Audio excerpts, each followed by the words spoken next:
All right, so it's 7 o'clock on Tuesday, February 22nd, 2022. I'll call the meeting to order for our Adelaide Metcalfe Council meeting. And I hope everybody had a good time spending with your family yesterday during Family Day. And I will note that Councillor Clark is with us. If you're watching on YouTube, you won't be able to see her square there just because of her video is being turned off because of the poor connectivity. So we'll move into, actually I should do a declaration of pecuniary interest or general nature thereof. Is there any declaration? Okay, seeing none. So we have the minutes of the previous meeting and those are from February 7th, 2022. We have a mover and seconder for those. Okay, Councillor McKinnon and Deputy Mayor Hendricks. All those in favor? Aye. And that's carried. All right, so we're going to jump into the Court of Revision.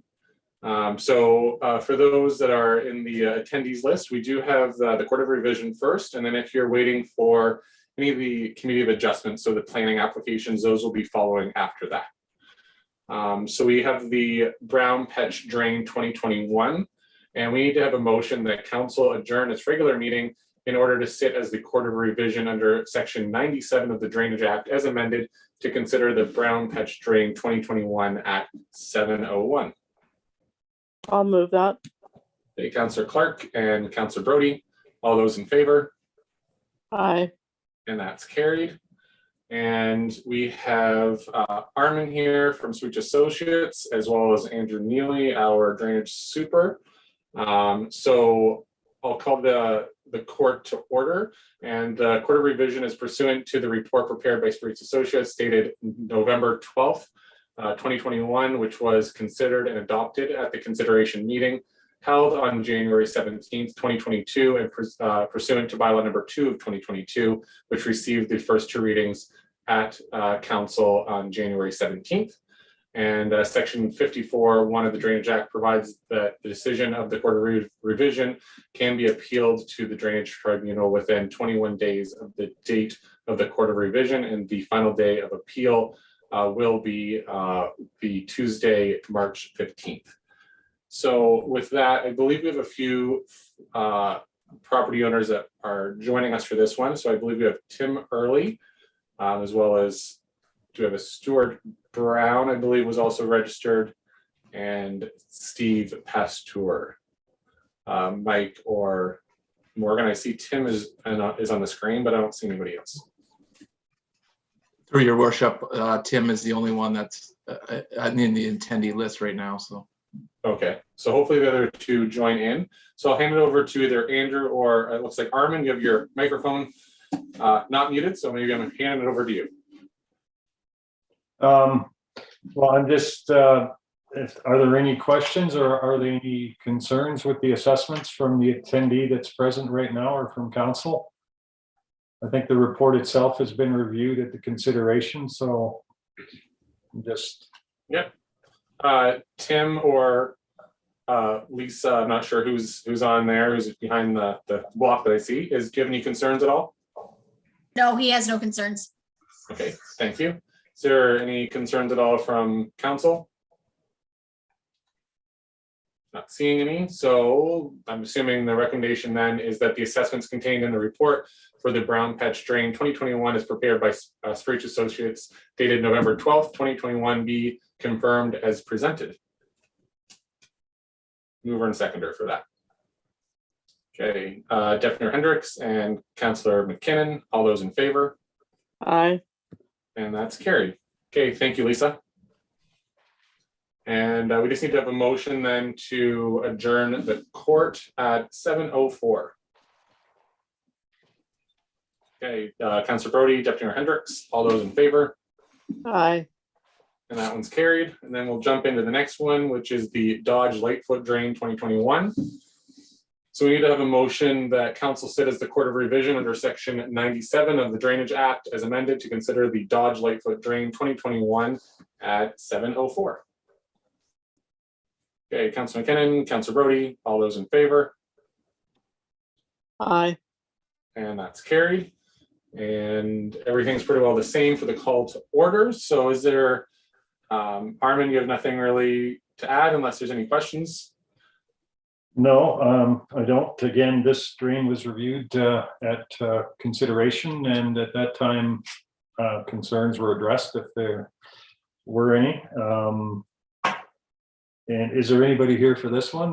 That's Yes, we have Ian Bryant and Irvin Bryant, and then also Jamie Ireland was registered, but I don't see him on the list here.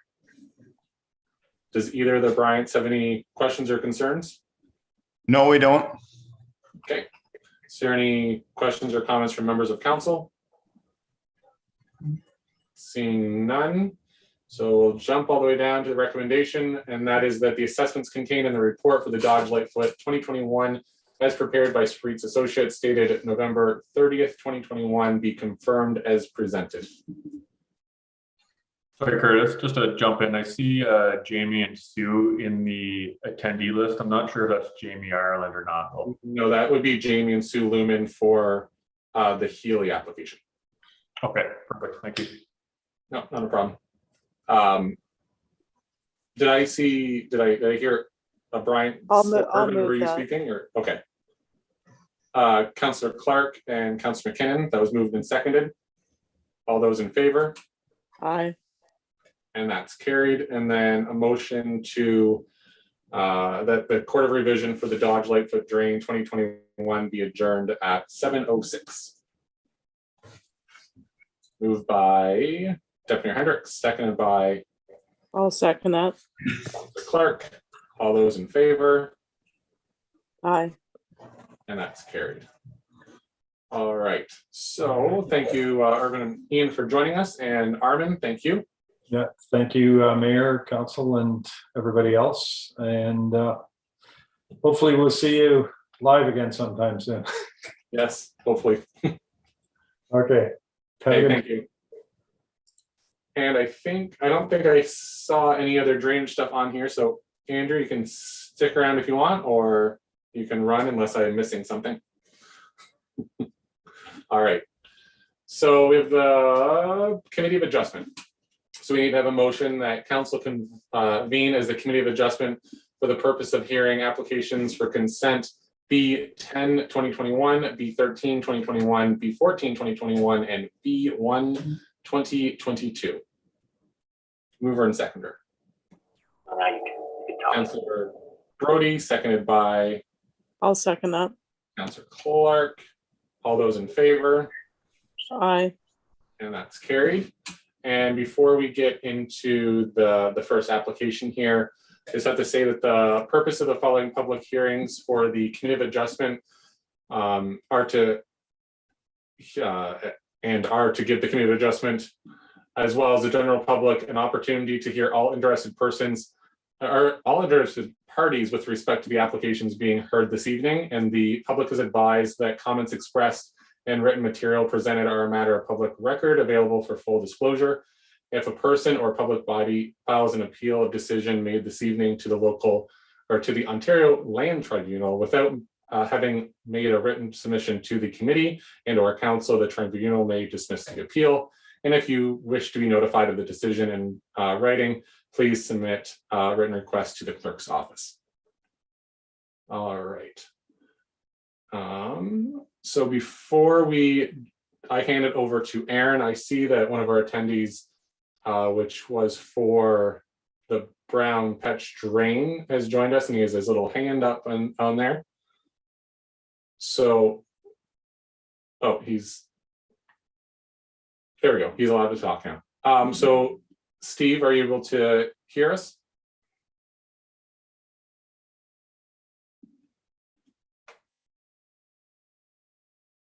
Hopefully so. So we have already gone through the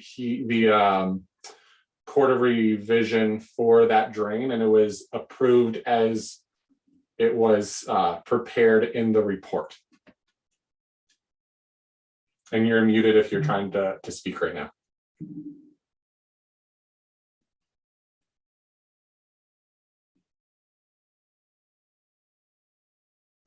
So hopefully you got that. I don't know what I should do, either Mike or Morgan. There we go. Steve's now not muted. Sorry, guys. I was just messing around with my phone. That's why the hand was up. Oh, okay. Well, just so you know, we have already gone through the brown fetch drain, and it was approved as it was stated in the report. Okay, good enough. So you don't need me here then. No, unless you want to stick around. All right. No, that's great. Thank you. Okay, thanks. Okay, so we have Don Healy here, the applicant for this one, which is consent application B10 2021. Don, are you able to hear us and see us? I can't see you, but I can hear you. Oh, well, that's good enough. As long as you can hear us, that's good. This is pretty different for me, I'll tell you. It's yeah, so we're used to it now, but back in March of 2020, I would agree with you. It was not that fun, but we're used to it now. I've been waiting 2 years. I was hoping it would be open up. Here we are. Anyways. All right, so we have your application, and I'm going to hand it over to Erin Betch to go through her report, and then I'll hand it over to you for any questions or comments. And then the committee will ask any questions or comments, and then we'll make a decision, hopefully. Erin. Okay, thanks. Thank you, Ms. Smith.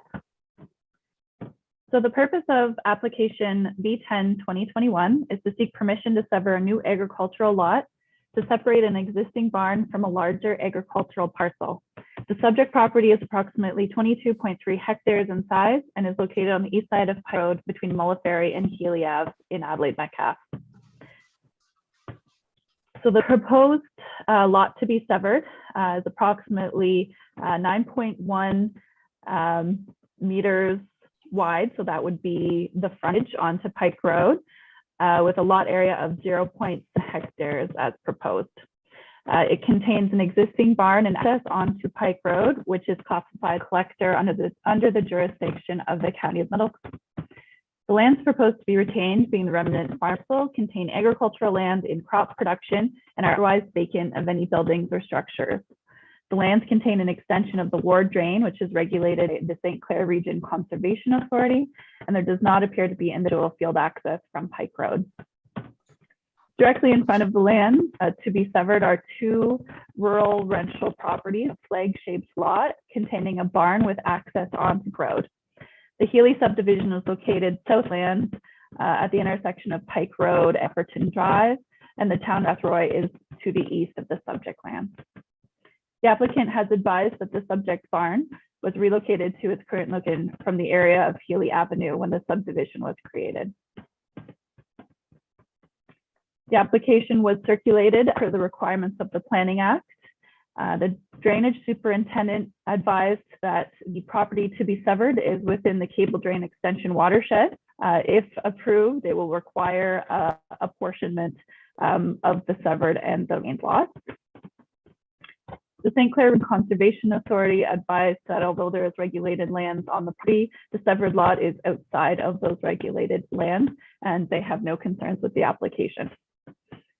Chief Building Official of Adelaide Metcalfe advised that the applicants ensure that the use of the severed parcel is permitted with agricultural zone. The severed parcel should be cleared of any material, debris, or derelict vehicles, which may not meet municipality's property standards by law. It must be that there is sufficient space on the severed parcel to allow sewage system and water supply. And the building official recommends that the severed parcel be prohibit keeping of poultry or livestock on the property due to its size. The county engineer adds that the property is located on a county road and if approved will require 18 meters of land dedication from the center line of Pike Road. No public comments have been received. So the provincial policy statement, county official plan, and Adelaide Metcalfe official plan provide policy direction to allow the creation of farm parcels, provided that the lots are of a size appropriate for the type of agricultural uses common in the area, sufficiently large enough to maintain flexibility for further changes in the type of agriculture. Specifically, new farm parcels should generally be about 40 hectares or 100 acres in size, as noted in both the county and the local official plans. The documents also provide policy direction to the creation of undersized lots in agriculturally designated areas, More specifically, the policy documents state creation of new residential lots in prime ag areas shall not be permitted, with the exception of dwellings surplus to a farm operation. The policies are designed to protect agriculture from the intrusion of incompatible uses, such as non-farm related residential that are sensitive to contemporary agricultural practices. The subject property is zoned general agricultural A, as well as some EP zone that is not subject to this application. The general A permits a range of agricultural and related uses and requires a minimum lot area of 40 hectares with a minimum lot frontage of 150 meters. Given that the proposed lot is severed, lot to be severed is approximately 0.7 hectares in size, the approval of the application would result in the creation of a substantially undersized parcel of land. Staff note that the viability of the lot for agricultural purposes is limited, as the lot size is not large enough to sustain a adequate amount of crop production, and a livestock operation would not meet the requirements of the minimum distance separation calculation. While the application is requesting to sever a barn from the larger farm parcel and create a new agricultural parcel, planning staff also consider the policies in relation to creating a residential building lot, given that the A zone would permit the construction of a dwelling subject to zone regulations. There's no provision for the creation of a residential building lot within the agricultural area. In this case, the application is not considered to be with the provincial policy statement and is not in conformity with the county official plan or local official plan or the Adelaide Metcalfe zoning bylaw.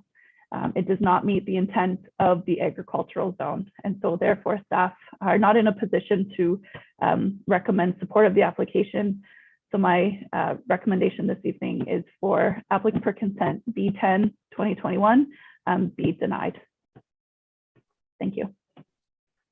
Okay, thank you, Aaron. I'll hand it over to you, Don, if you have any additional comments or questions at all. Well, yes, I've written a few. I've written some notes here. It shouldn't take.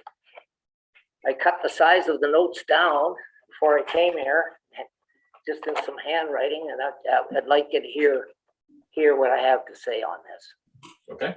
Okay, like my name is Don Ely, and I want to thank the township for setting up this meeting, and also to Mike for setting this Zoom thing that I sure am not accustomed to. When I built the subdivision, I was here a number of times back then, and it was usually I used to have Rob Waters, the lawyer, or someone else, and I never even in person cared to talk and so on and so forth. I even asked Rob to come, but he's retired now, and the Law Society don't let him do anything for free or do anything, so he said he couldn't come. But anyways, I'll just read this quick, so I don't want to take too much of your time. I'd like to start by giving a bit of history, which is written in the Adelaide Township history book here. Like James Healy Sr., born in 1791, died in 1886 from Port Arlington, Kings County, Ireland. He came to Canada in 1832 and settled on Egerman Road on 200 acres given to him by the part of his pension settlement by the British Army. This is where the township office is and where I'm sitting here today. He is buried in the graveyard beside the township's office. Then there was James Jr. He had my dad was born on the 200 acres. James Jr. was born on the 200 acres. My dad was, my dad was born on there. And as a small boy was moved onto the farm that we're talking about. He told us that his father sold 62 acres of to the county to build the county home, which is where Seasons is now. My dad said that his father brought some lumber from the farm that was here, the 200 acre, and put the barn together on the farm that we're talking about. This is the barn we are and it's a piece the land. Now it's sitting on the piece of land that I'm asking for severance. The barn was built in the 1800s and is moved in place to the location where now is the subdivision of Healy Ave. The barn was an antique, and for all the beams had been hand cut and put together with dowels. It still has the track and trolley up in the peak of the roof that was used back then to unload loose hay from hay wagons, and the cable from the peak of the roof to the ground, which pulled by a horse to move it. I need to tell you about the subdivision creation on Hamlet in front of the farm, Napperton Drive, and the Hamlet on Napperton Drive and Pike Road, which was Ross Woolley's land. Ross wanted to put a short road in his Hamlet area and create let me see, Ross wanted to put a short road in this Hamlet to create 6 building lots. Well, Bill Green at the time, Bill Green was the township planner and met with Ross and myself.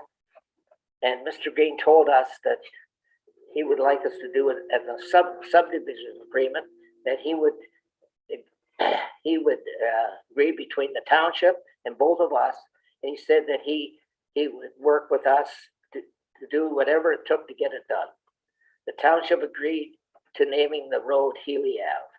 When Stantec engineer, they were the engineers that engineered the subdivision. They gave us the plan. The silo and the barn were in the way of to put the roadway in on Healy Ave, which turns just at the curve where it turns down to Napperton Drive.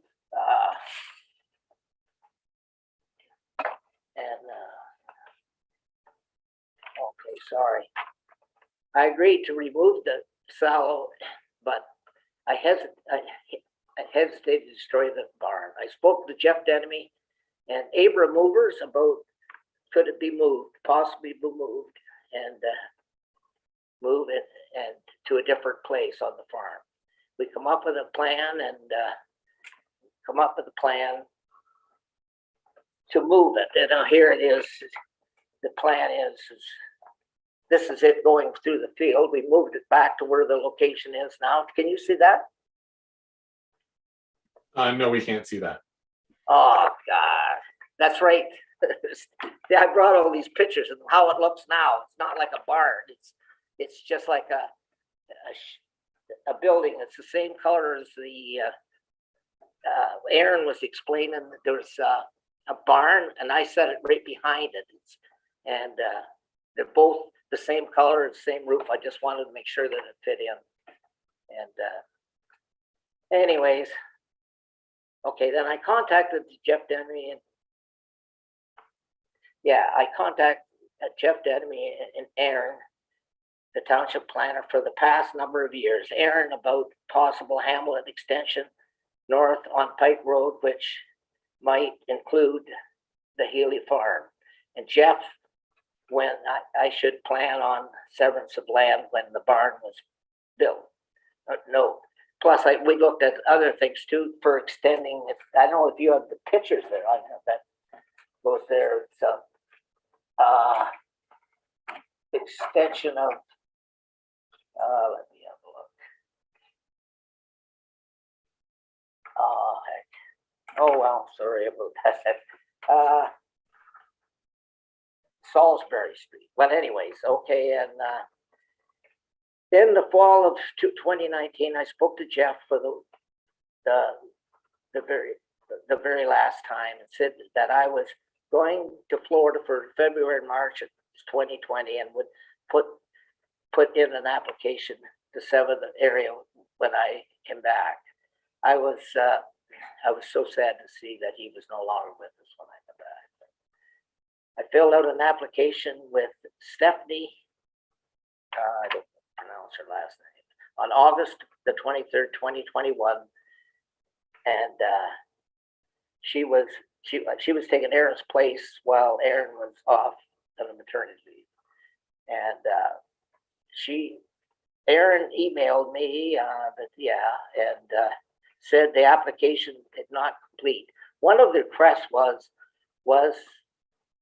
on the application was number 14. Please indicate why the proposed severance confines with the province, the provincial policy, and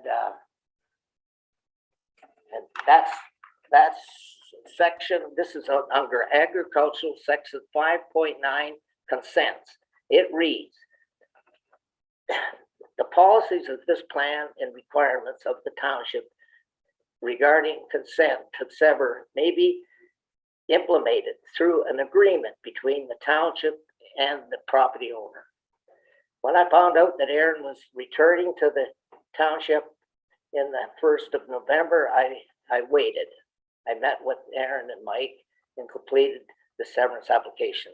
I was hoping that the meeting that would be in person. Well, I was wrong, and here we are. About this time, Jamie Lumen had heard that I might be thinking of selling the farm, and we had a long meeting at the farm and told him the history of the farm and that I was making this application to sever it. I want to keep this piece of land where the barn is, and I have all my dad's stuff, the mowers, the mower, that's manure spreader, hay rake, Ford tractor, Model A tractor, hay wagon, so on and so forth. But anyways, and that let me see where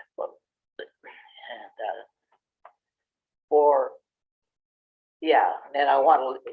My plan is to leave this small piece of the farm that we've been in the Healy name for over 100 years, that I could leave it for my kids and grandkids.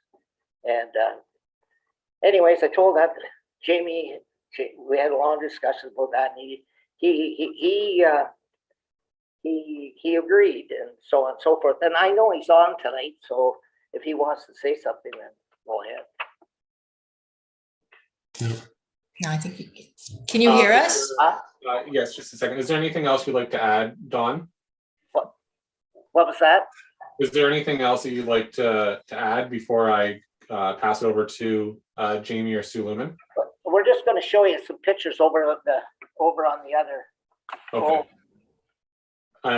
So I know Johnny is able, our treasurer is at the township office right now, which is also where Don Healy is the applicant. So I think Johnny's gonna be putting up some of those photos. So hopefully council can, or the committee of adjustment can see that.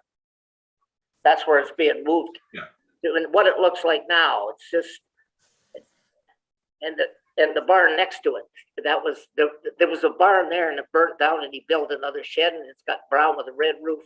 And once I maybe sell the farm, well, I have some extra money, and then I want to have the red roof on that barn, make it all fit in. Gotcha. Okay, so I think Johnny was just showing us the photos there. Yeah, okay. Okay, so you're wanting Jamie or Sue to speak now? Yeah, if they'd like to, yeah, because I wanted to keep it looking nice, and Jamie and I agreed on a fence that we'd put up, and anyways, hopefully I get it passed, but anyways, yeah, go ahead, have Jamie go on.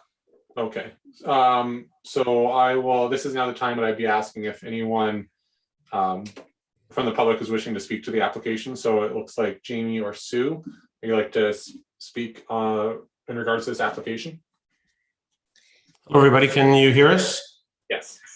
All right, super. Thanks, folks, for allowing us to speak. Just a couple things, if I could say. I know this is severancing is kind of a difficult thing sometimes, but I think this situation is a little different, or it's really different. And I hope what I'm saying here is going to make sense. I'm not very good at this stuff, but there's as you heard Mr. Healy say, there's a lot of history to this barn, a lot of history to the Healy name in that area. Mr. Healy went through a lot of trouble to move that barn because of the subdivision, the Healy subdivision, Healy Ave there, go through all that expense to move it, to keep it in the Healy name, keep it in keep the history alive of that barn, that particular barn. Sue and I ourselves have no problem with the severance at all. And I think if Mr. Healy would maybe agree that there would never be a house built beside it, it's just going to be a standalone barn for the Healy family down the road, for generations down the road. And if Mr. Healy would agree, I'm sure too, there's never going to be a dairy set up there. It's never going to be a 1,000 hog operation on it. It's just a barn for the family to enjoy for generations. I don't really see the problem in severing off that little piece. If there's never going to be a house there, never going to be livestock there, there's no harm at all, I think, in having that barn, the history of that barn, and like I said, all the trouble we went through to move it, to keep it in the Healy family. So I think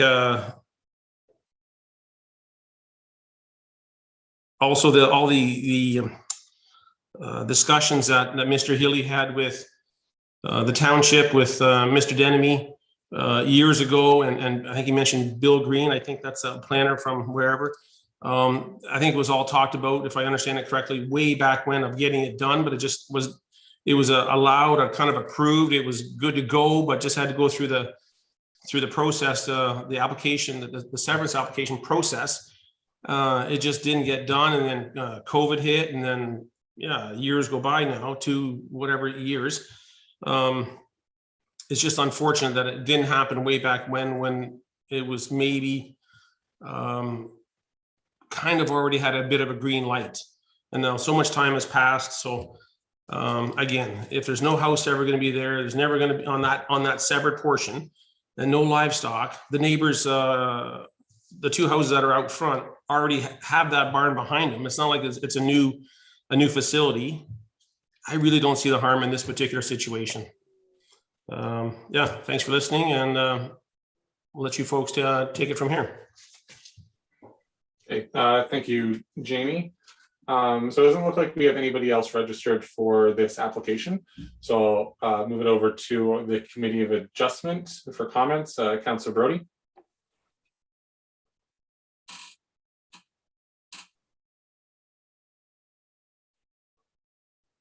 Can't get that thing unmuted, huh? There we go. I hit the wrong There button. you go. Through you, Mayor Curtis, to Aaron. Jamie made the comment of, this wasn't done 2-3 years ago. Have the rules changed from 2 or 3 years ago? Like, if this had came to your desk back at that time, would your recommendation be any different? Through Mayor Smith to Councillor Brody, no, it would not be any different. There's been a policy with the county and with our official plan since the different version of the official plan of Adelaide Metcalfe. We're very limited in the types of severances that we can do in the agricultural area, for better or for worse. Anything under 40 hectares, if it's in the agricultural area, is just not permitted. I do understand that, there may not be a home that is built on this property, but it just does not satisfy the policies of the PPS and our official plan. Okay, go ahead, Councillor Brody. One more question, Aaron. So I know this is kind of it's a different request, and I get the heritage and stuff that Don's talking about. Would it make it any difference if, say, because there is houses there and it's so close to town, like if the lot was bigger and there could be a house with that barn, does that change anything at all, or does the policy still stay the same? Mayor Smith to Councillor Brody, the policy still remains the same. It's anything, generally under 40 hectares, which is, I realize, quite a large farm parcel, but we're really only given the opportunity to sever any, 100 acres or 440 hectares at a time. a surplus farm dwelling severance, or there's opportunities for minor lot boundary adjustments for technical and legal reasons. But those are really, other than that, our hands are kind of tied with policies. Thank you. Is there any other questions or comments from the Committee of Adjustment? Deputy Mayor Hendricks? Yeah, it's and I understand too the heritage quality of it, and I'm thinking this is, this is almost probably museum type stuff that should go somewhere. But yeah, I can see that just having a barn on a lot in itself for family use would actually lead to more problems, probably not fewer, because that kind of implies that it would be like places you'd have family gatherings and things like that too, which could in itself be a whole different ball of wax. Yeah, I don't really have any questions, just that couple comments, that's it. Okay. Councillor McKinnon or Councillor Clark, do you have any comments? No. No. I see that Jamie, you have your little hand raised up on your screen there. Are you wanting to make a comment, or is that just an error? Good, and am I allowed to say one last quick thing? I'll let you. All right, thank you. Thanks very much. Just a quick thing that hit me all of a sudden now. What if Mr. Healy was interested in this? Because the barn does obviously mean so much to him and the family. The two houses that are out front, if Mr. Healy wanted to talk to those two owners, and if he was able to purchase one of those two homes, could that barn then be attached to one of those two homes? So it's not a third property, like the farm, or I should say a fourth property. There's not a farm there, a separate barn and two houses. It's just a farm that's severed or separate, and then a house, and then another house with his barn, whichever house he would like to, or if the owners want to sell even. But just an idea, would that be allowed to keep the barn in the Healy name? I'll hand it over to Aaron, but that would be a whole new application, and I don't know if you have the answer for it, but I'll hand it over to you, Aaron. Thank you, Mary Smith. It's a bit of a tough question without kind of a proposal in front of me, but logistically speaking, the two homes, there's a separate property that's in between the homes and the proposed severance, which is itself just on a piece of land. It kind of separates houses from this severance. So I don't know how that would work really, but regardless of that, it would be considered a lot addition. And I can't think of any policy support that there'd be to remove a piece of land of this size and attach it to a residential lot, to expand a residential lot. I don't think that logistically it would work, or policy support would be there for it. Councillor Clark? Aaron, just further to that, your comment there, would or could it be considered an ancillary building, the barn? Or no, given the geography of it? Through Mayor Smith to Councillor Clark, ancillary to like a residential use, is that, sorry, just clarification? Yeah, to one of those existing houses that they're already there that Jamie's speaking of. So, I mean, it would be considered an accessory building if the lot addition and merger was to be approved.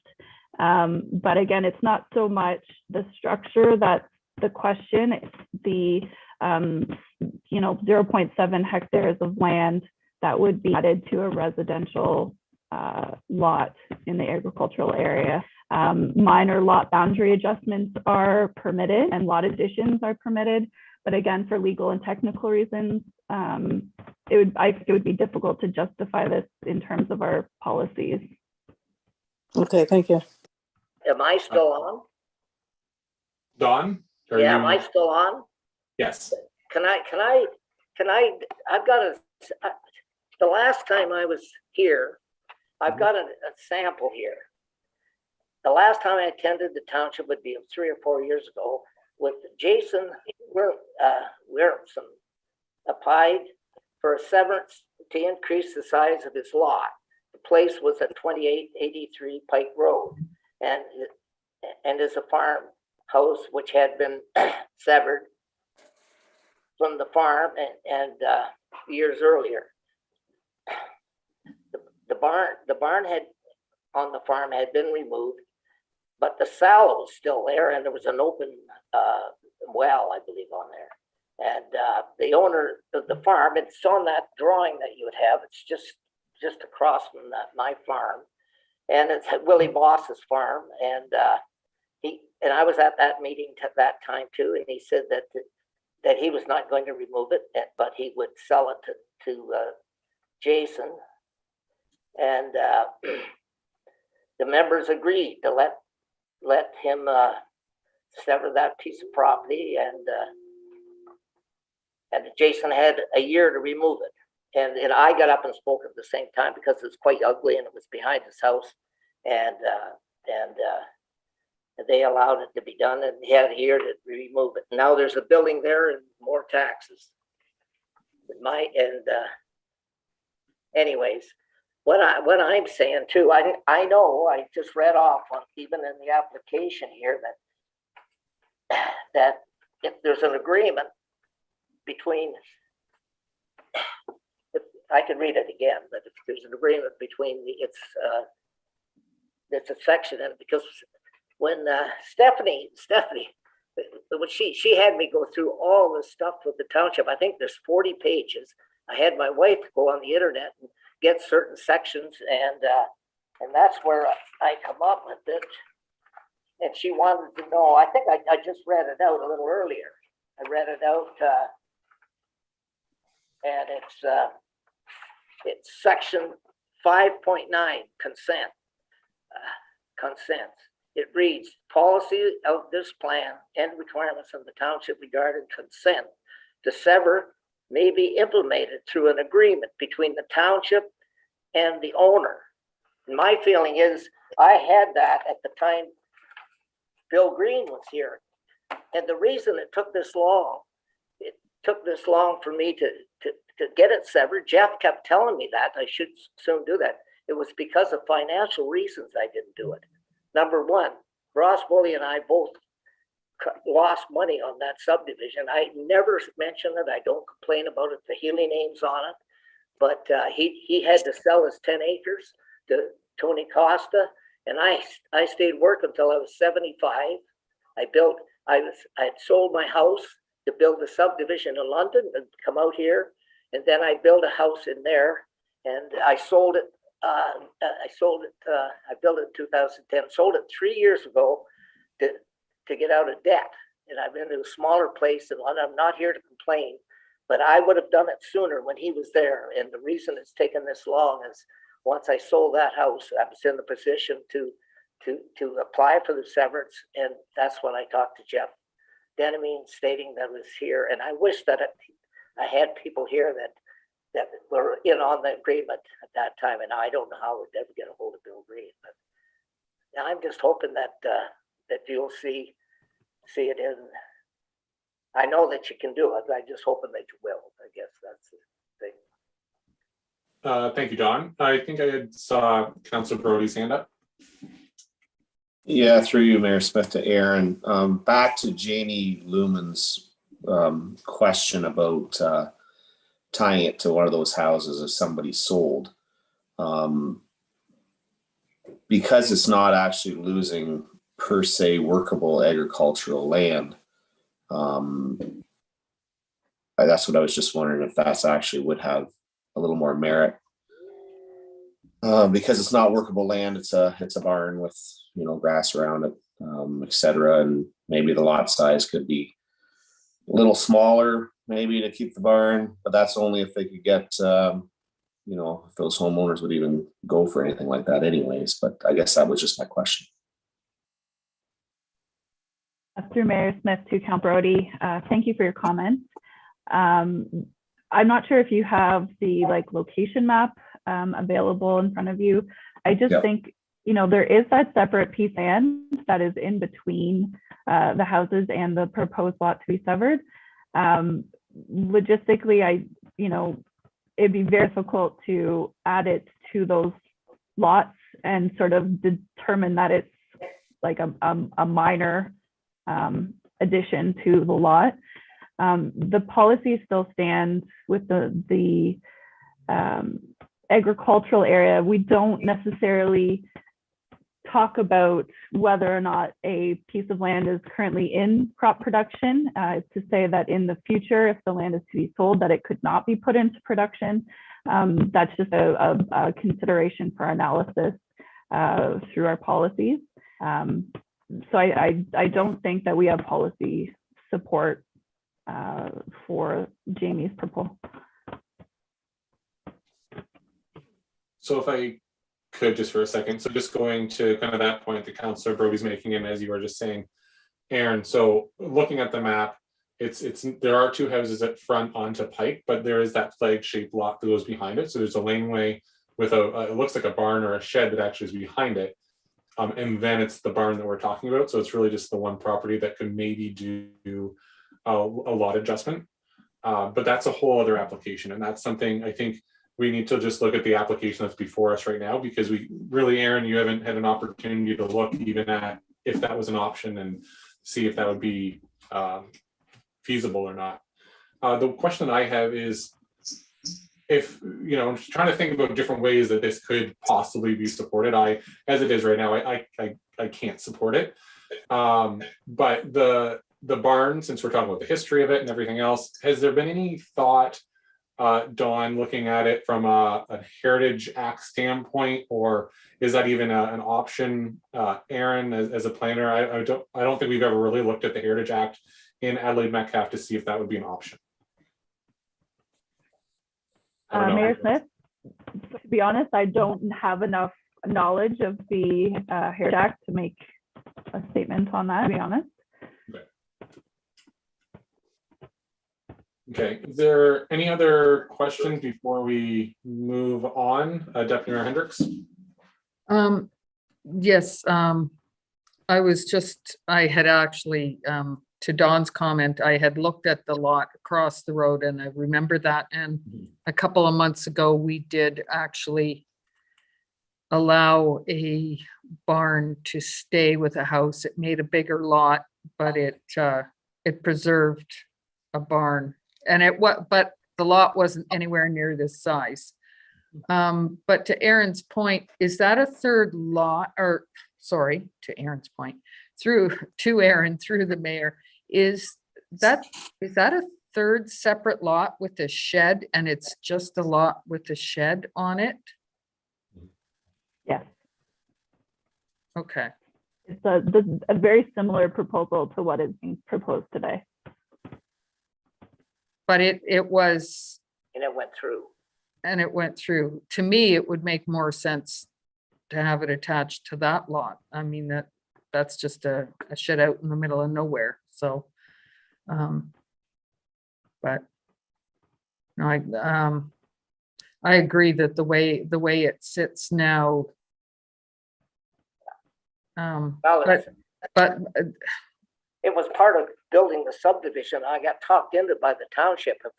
If I hadn't have been talked into it, I'd have been a lot better off to put a house beside each side of the barn and never went and put all those houses in there, which bring a huge amount of taxes. My thought is too, I mean, the barn there, I know Jamie's probably not going to make me tear it down and I can use it. I'm 81 years old, but I wanted to leave a piece of, I can't afford to leave. And I've had a small stroke, and if I needed extra money and all the rest of it. And, but I wanted to, I'll go along with that, saying that no house can be built and I intend to leave it. Most of the whole time it'll be sitting empty. We may have a family reunion, but we don't have we have that maybe every 2 years. We've had it at the farmhouse, and a couple of years ago, I tore that down because it was falling down, and now in its place is another couple of houses that probably bring in 6,000 a year. And if you have it severed there would be no corn, or the same as we said about the sallow. It got okay just recently down the road. There'd be all these papers that I read.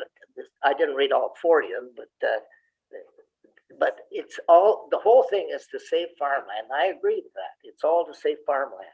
But the thing is, where that sallow was, there's never going to be any beans or corn ever growing, the same as the barn. If it gets left, I'm sure that Jamie is not going to tear it down and grow beans there. You know what I'm saying? And then that way there'll be taxes being paid. And, other than, anyways, I'm just on my knees hoping that you'll pass it, because I know you can, because there is an agreement in there. I just read it off again. There's a deal made, and I did have a deal made with Bill Green. I have no way of getting a hold of him, but this is a while back, and I told you why it took me this long to do it. It was financially the reason. And Jamie and I agreed to put a fence up there, always keep it looking nice. Once I'm done, I'll have the roof painted so everything's the same as the other one that's behind it. And there's going to be other severances right as I speak. There's 80 acres that he just paid $7 million right next door. And eventually they'll be coming to the township, wanting a roadway right through the farm. It extends Salisbury. I could see that coming up. Mm-hmm. And it's not like it's not like it's a big 100-acre farm. It's been cut up. There's 17 acres cut off the back. There's 10 acres at the front, and there's talk of putting Hamlet along the road, because Aaron has been. There is Hamlet already. Might be extended. So my thinking is it'll look nice. It'll be kept nice, and I'd like to see it pass. Okay, thank you, Don. So is there any questions before we go to the recommendation or the wishes of the committee? Any other questions or comments from the Committee of Adjustment? So thank you, Don, for all your comments. So I just have to go back over here. So the recommendation is for the application to be denied. Looking for the Committee of Adjustment for direction. Mm-hmm. Okay, Councilor McKinnon, you're moving the recommendation. Yes, I hate to pass on a severance, but I just don't see that this meets any of the criteria that it needs to meet, and we have to deal with the application that's before us. So I'll move the motion as recommended that it be denied. This application be denied. Okay, seconder, Deputy Mayor Hendricks. Yeah, and I'd like to also add that I look forward to seeing some creativity coming forward. Okay, is there any further discussions from the Committee of Adjustment? Okay, so all those in favor to deny the application? Aye. Okay, and that is carried. Okay, one last suggestion for you, Don. Maybe you and the Lumen should discuss possibly doing a long-term lease. I think that would be a great option to make that a private matter. Can I comment on that? I'm sure we can do something like that. That way, it would be cheap enough, I guess, because that way the taxes on that little piece of property on farmland would be like $30 a year, and if it was severed, it'd be more like $2,000. You know. But anyways, yeah, okay. I'll go along with. I'll go along with the council. Let's hear now what you come up with. Okay. Thank you so much, Don. All right. So the next application that's in front of us, it's application for consent B13 2021 and B14 2021. We have a few folks that are joining us for this one. I see Harry has joined us, so that's the applicant's agent. Joe Hertz, that's the applicant's legal counsel. And then Jennifer Huff from Strathroy Caradoc. Is everybody able to hear us? Yes, I can hear you fine. Thank you. Yes, I can hear you, Mr. Chair. Thank you. Okay, thank you. Okay, thank you, Jen. All right, so I will throw this over to Aaron to go through the reports. You're going to be talking about both of these applications at the same time, I assume, Aaron? Perfect. I'll hand it over to you.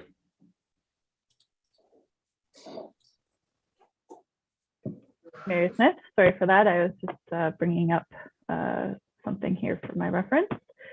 So the purpose of this application, or these applications, is to seek permission to sever 2 parcels of land to facilitate the creation of 3 additional lots for future commercial development. Subject lands have a frontage of 474 meters along Center Road and a depth of 130 meters and an area of 6.83 hectares. So it's a little bit confusing. I don't think that my location map did enough justice to sort of describe the situation. So lot B13, what we're doing is it's severing what we're calling lot B. So that is kind of center of the property. And what that does is essentially separate lot A and what we're calling lot C in regards to B13.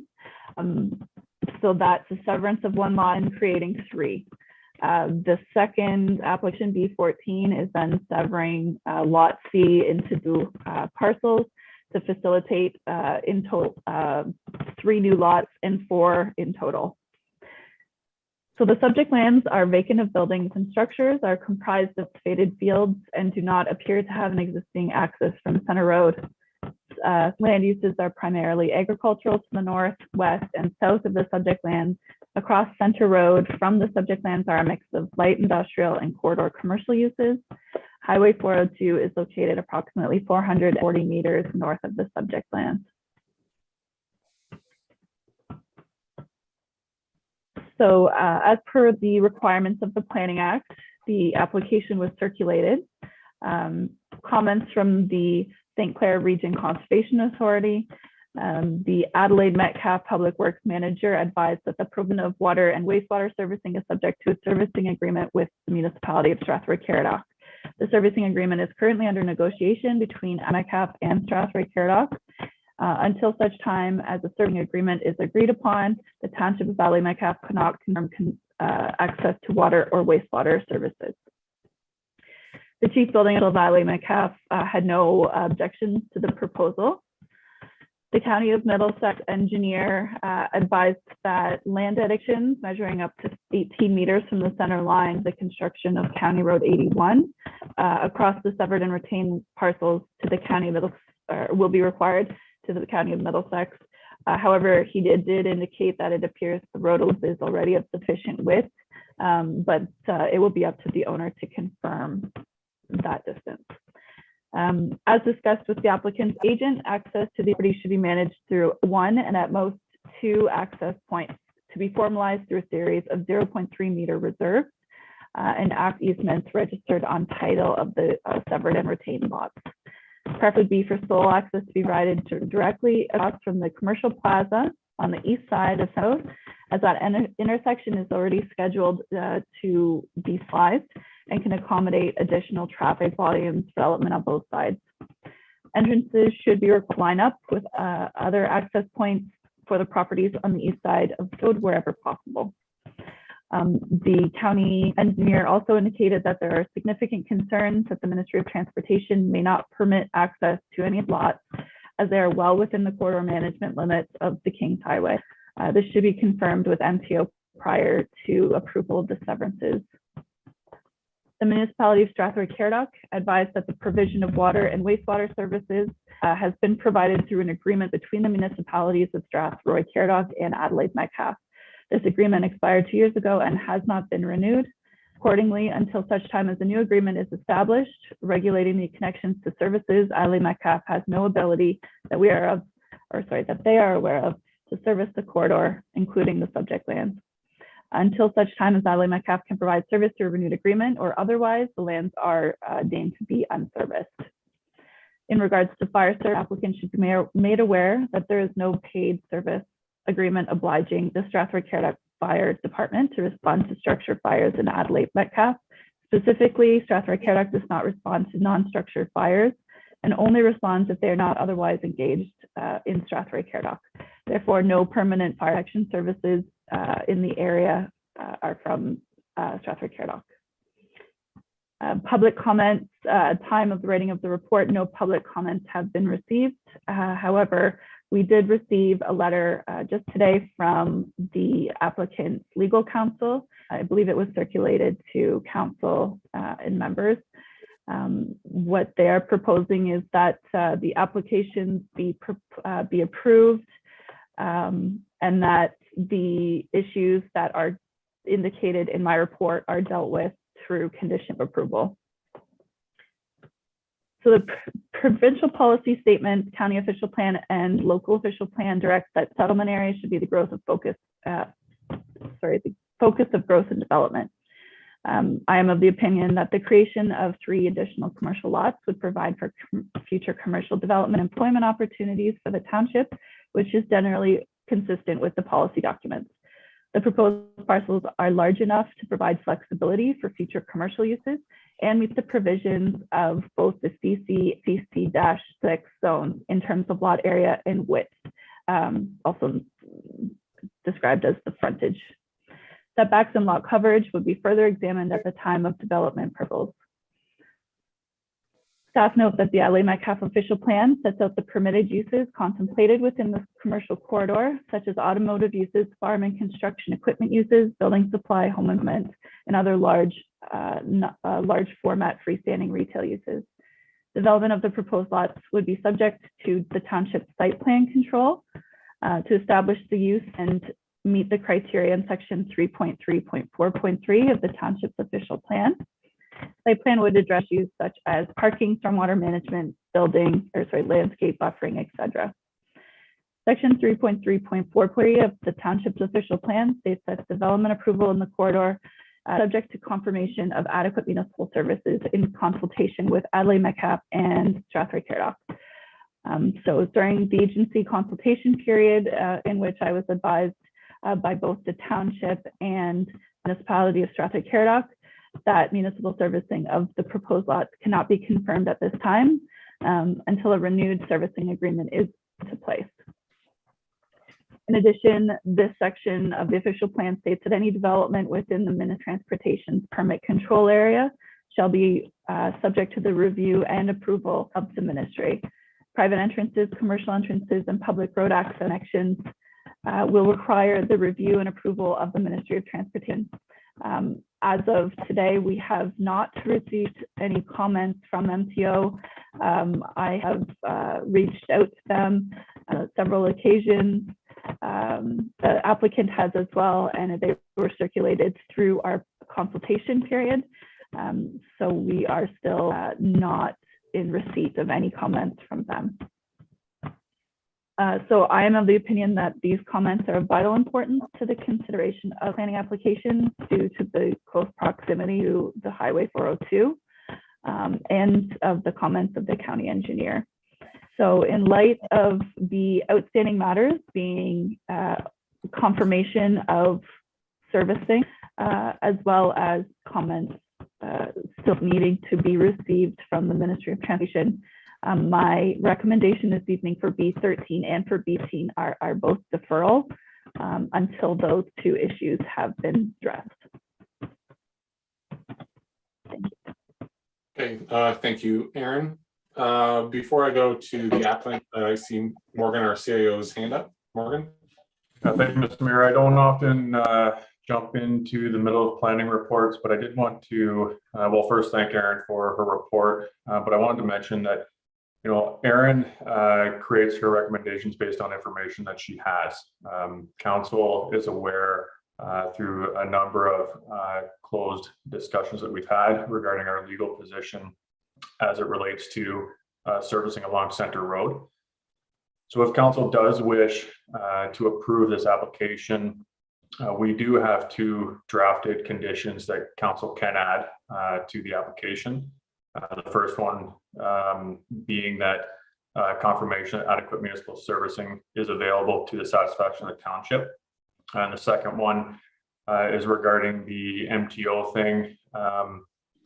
The applicant does need to know, though, that if this condition can't be satisfied, then the consent application will fail, but we can propose a condition that shared access locations for severed and retained lots be established, including the establishment of access easements and land reserves if necessary to the satisfaction of the MTO and the County of Middlesex. Again, if council wishes to approve these 2 consent applications, we can add these conditions to the agreement. But again, the applicant needs to know that if the MTO comes back with something contrary to this application, then it will fail. Okay, thank you, Morgan. It looks like, Harry, you have your mic unmuted, so I think I'm going to hand it over to you. You're the applicant agent. Yes, thank you, Your Worship. Good evening, members of council. My name is Harry Frusios. I'm with the planning firm of Zelinka Priamo Limited. We're the authorized agents and land use planners for this application on behalf of the numbered company. And also in attendance this evening is Joe Hentz from Lerner's law firm, and he'll be speaking to you as well. I just want to thank Aaron and staff for their efforts in processing the applications that are before you this evening. We do acknowledge that the proposed severances are consistent with the current land use policies and objectives of the provincial policy statement, the official plan, as well as the intended uses permitted by the zoning bylaw. These lands are within a very important and prominent corridor within Adelaide Metcalfe that is intended to be developed for commercial and employment uses to serve not only the surrounding area as well as the traveling public. And this severance will facilitate the development of 4 new businesses along this corridor and does warrant your consideration for approval. However, as noted, we are opposed to the staff recommendation to defer the applications on the basis of addressing servicing and access requirements. Any delays to this process right now will have a detrimental impact on my client's ability to meet contractual obligations with the future purchasers of the lands. And as was noted as well, Mr. Hentz did submit a letter earlier today for your consideration, and we'll be speaking to that matter of servicing in more detail shortly. With respect to traffic, and I'm going to acknowledge the comments made by Mr. Calvert. It's not necessary to defer the application due to the lack of MTO comments. There can be a condition included that requires MTO approval for access to the created parcels prior to final consent being granted, and we acknowledge the risks associated with that. We initially reached out to MTO approximately 1 month ago. Unfortunately, as Ms. Besh noted, comments have yet to be received. We did contact them as late as last Friday, and it is our understanding that they are reviewing the application material, but unfortunately, we just can't wait for them to get around to this application. We think a condition would be appropriate in these circumstances.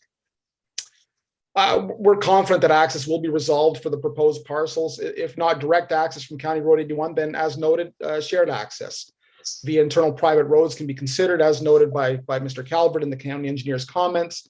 That's not an uncommon approach in these situations where lands are in close proximity to a highway interchange and within the MTO's area of jurisdiction. And not only that, further to new Planning Act legislation, it does allow us 2 years to satisfy conditions. So ample time is provided under the circumstances to allow our client to address servicing and access conditions. This will allow our client to proceed with clearance of conditions through an approved application, rather than being deferred for an undetermined period of time prior to coming back for a decision. And on that note, Your Worship, I will direct it to Joe Hentz for more comments. Thank you. Okay, thank you. Okay, go ahead. Thank you, Your Worship and Council. I appreciate the opportunity to speak to it today. I won't elaborate too much on the letter I sent out earlier today. Further to Harry's points that he raised, we do believe that moving this application forward allows my client to meet its contractual obligations as well, and move forward the development of the property. There is a number of other controls that the municipality has in place through site plan control and building permits to address some of those outstanding issues that I understand exist between the neighboring municipality with respect to servicing. It is our position that the property owners along Center Road have paid for those services through the debenture. There's been capacity allocated to them, and under the Municipal Act, they are entitled to hook up to those. I understand practically speaking that the servicing provisions provided by Strathroy Caradoc have not been renewed. However, that's an issue that continues to exist whether or not these applications are approved today, and I don't believe that will further exacerbate any of those issues that remain outstanding. So it is our request that the council considers the application on its merits and allow this matter to proceed subject to those conditions that Harry has put forward. I appreciate the opportunity to make representations tonight, Your Worship and members of council. Okay, thank you very much. Before we go to the members of the Committee of Adjustment, Jennifer Huff, you're also here from Strathroy Caradoc. We did receive the information that Aaron has already gone through in the report. Do you have anything in addition that you'd like to speak on? Thank you, Mayor Curtis Smith, and to Council of Township. Certainly, I appreciate the opportunity to be here. I think that the information that the municipality Strathroy Caradoc has provided is sufficient at this time. I don't offer any additional comments. Okay, thank you, Jennifer. Is there any questions or comments from the Committee of Adjustment? Okay, Councillor Brody. Through Mayor Smith to Morgan. So basically what you're saying is if we put in some conditions here that they can move forward and we just have to meet those conditions at a later date, that would probably help this whole situation move a little better. Yep. Okay. Is there any other questions or comments from committee members? Councillor McKinnon. Through you, Mayor Curtis, to Morgan. Morgan, could you just go over those conditions that you had spoken of earlier? Certainly. Through you, Mr. Mayor, the two conditions I had spoken of, one was regarding municipal servicing. So the confirmation that adequate municipal servicing is available to the satisfaction of the township.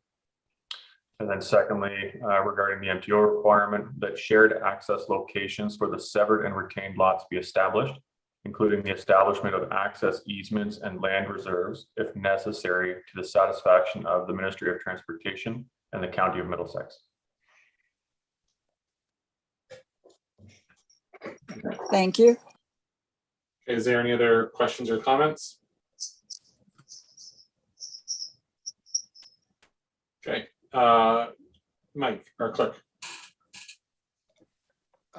Through you, Your Worship, I just want to make sure that council does know if they do pass, there are your standard conditions applied to the consent. Those are just two extra conditions.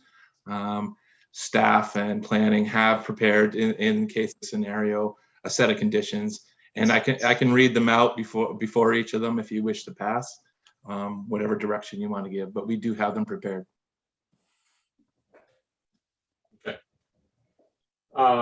Is there any other questions or comments before I have Mike read through those conditions? Just so then we're all on the same page as to what we can do and what's in front of us. Okay, Mike, if you want to read through those conditions, I think both applications are very similar. I think the only difference I read was the consent number. Maybe I'm wrong, but I'll hand it over to you. Well, what Aaron has submitted to me, there is 8 on one and 7 on the other, but I can quickly go through. They are pretty standard, as you've seen. So your recommendation, if council chooses to go that direction, is that application for consent B13-2021 submitted under section 53 of the Planning Act be granted subject to the following conditions.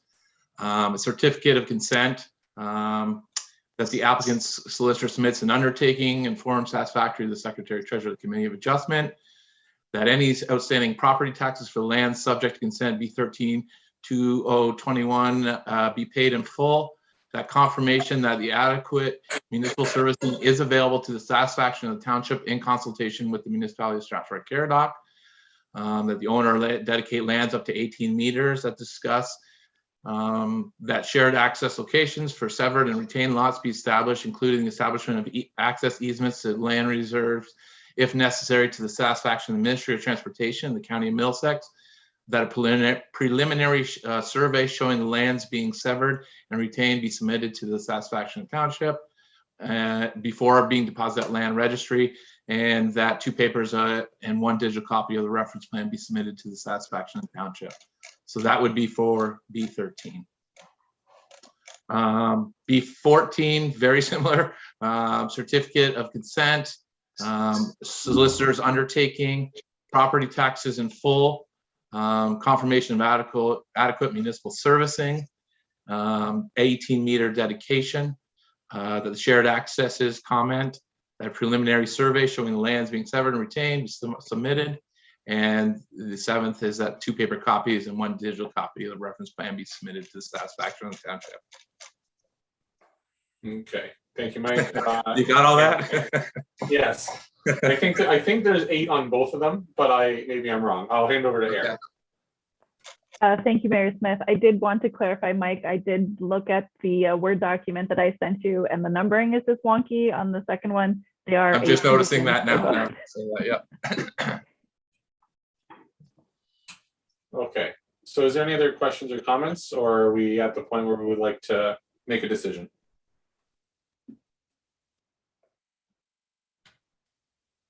Betty Ann's wanting to unmute herself, it looks like. Yeah.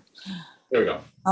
I'll move that we, I was just going to say we add all the conditions, but I'll approve that we move to approve the applications with the conditions as read out to us.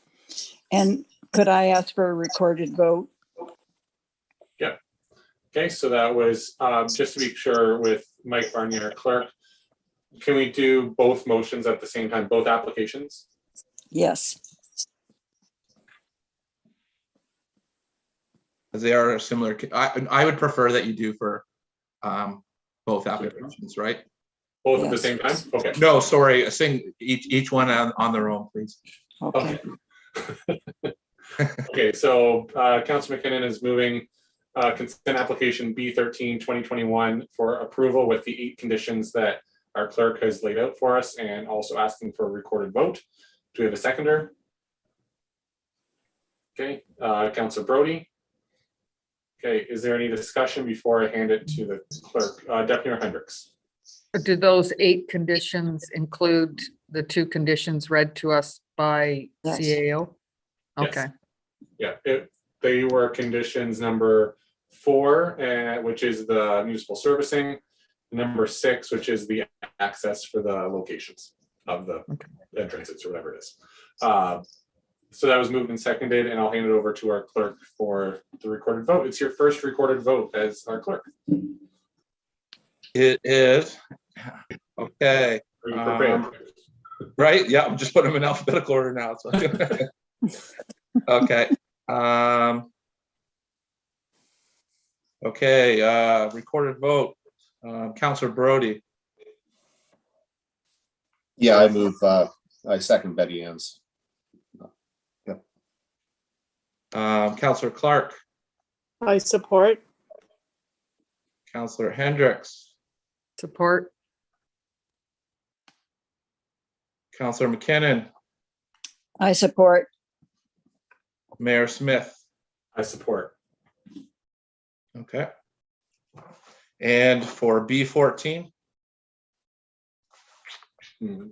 Okay, so that was approved and carried. So B14, now we need to mover and seconder for that one. I'm assuming with the same 8 conditions. Deputy Mayor Hendricks, seconded by Councilor McKinnon. And as Councilor McKinnon, were you wanting a recorded vote for both of these? Yes, please. Okay. Okay. Councilor Brody.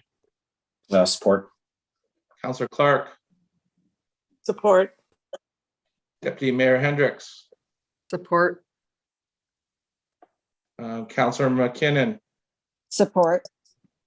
Mayor Smith. Support. All right, and that is carried. Okay, thank you everyone for attending. And we will be moving on to our next application here. Thank you, everyone. Okay, thank you. So the next application is B01 2022, and that's for 3279 Napperton Drive. It does not look like we have anybody registered for this application, but we will throw it over to Erin to go through the report. Thank you, Mayor Smith. I'm going to make this one a little bit shorter because we will be bringing application back if council so the purpose of the application is to sever one additional residential lot from a larger vacant lot known municipally as 3279 Napperton Drive, County Road 39. So the purpose of the subject property, we also have a zoning bylaw amendment that has been brought forward by the applicant as well, but I will talk about that later. So the subject property is approximately 0.9 acres in size and is located on the south side of Napperton Drive between Eastman Ave in Adelaide Metcalfe and Jean Street in Stratford-Caradoc. Napperton Drive is classified as a collector road of the jurisdiction of the County of Middlesex. So lands are designated as residential within township official land.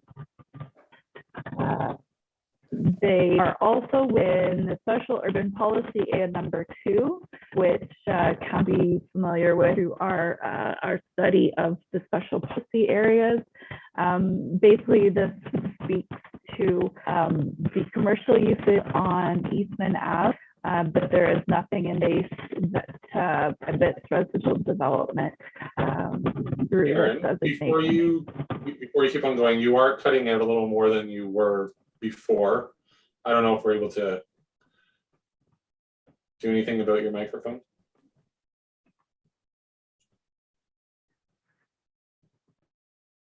Maybe turn her video off. Yes, I can do that if that will help. Sorry about that.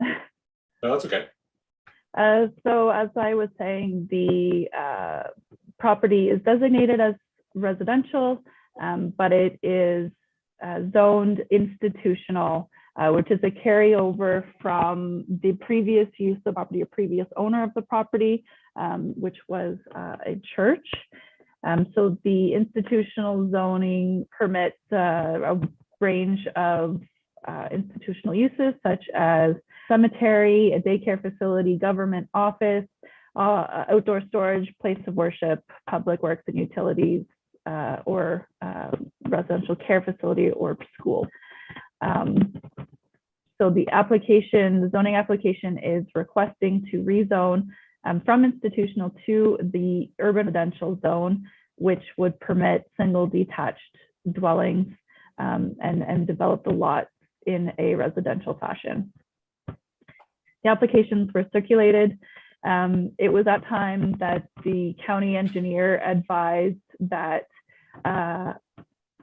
the two lots to be severed will be required to have a shared access with 3 meters on both sides of the driveway, or on each side of the driveway, and additionally 3-meter reserve across the rest of the frontage, save for the driveways itself. Reciprocal access easements must be registered on titles to allow for a single shared driveway. So as this was received not in time to do a recirculation of the public notice, what we have decided, and this is in association with the applicants, they have decided to request a deferral of the application to a subsequent meeting so that we can revise the applicant and include the reciprocal access as part of the request. So my recommendation this evening is for a deferral of the consent application B01-2022, and further that the application for zoning amendment be deferred until the amended consent application is brought forward. All right, thank you, Aaron. So we don't have the applicant on with us here, and there's doesn't look like anybody else is registered from the public. Is there any questions or comments from the Committee of Adjustment? No, doesn't look like it. So as Aaron said, the recommendation is for deferral. I'll move that we accept the planner's recommendation to defer. Okay, seconded by Councillor Brody. All those in favor? Aye. And that's carried. All right. And I just want to say this one's interesting for myself and maybe also Councillor McKinnon.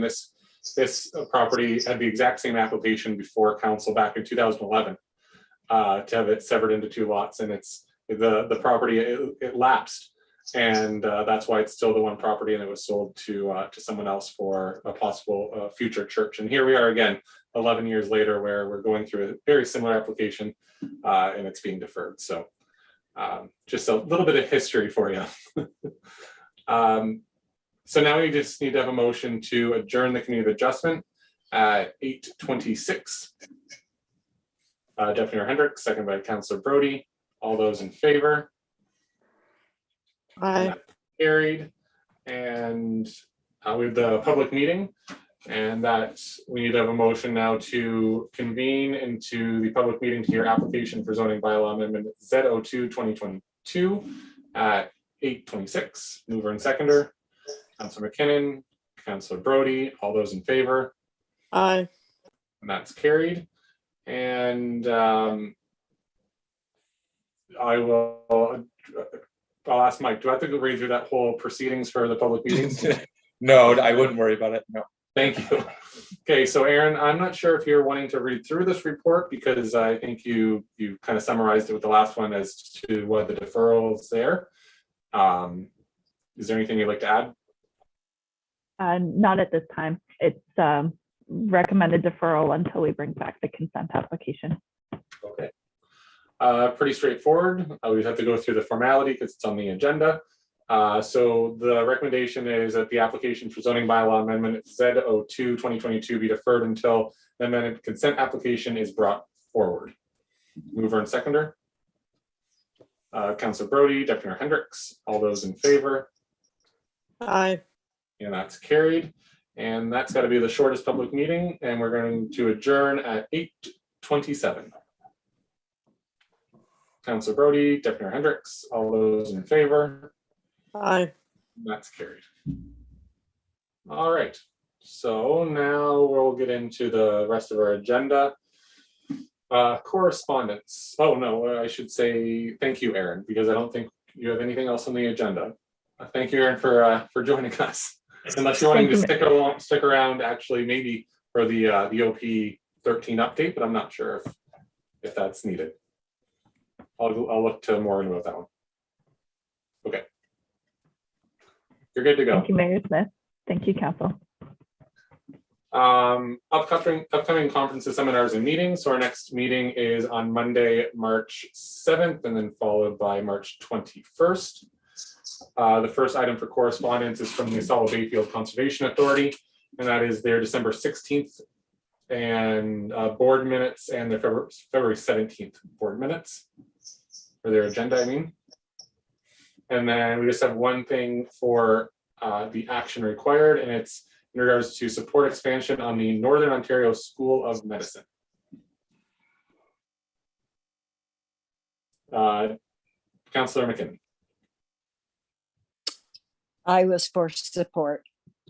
Okay, so you're moving to support that. Do we have a seconder? They have a lot of difficulties up in the north getting doctors and nurse practitioners, and I just felt we should support them.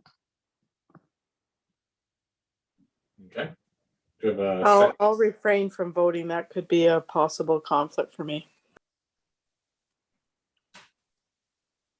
Okay. Do you have a seconder at all?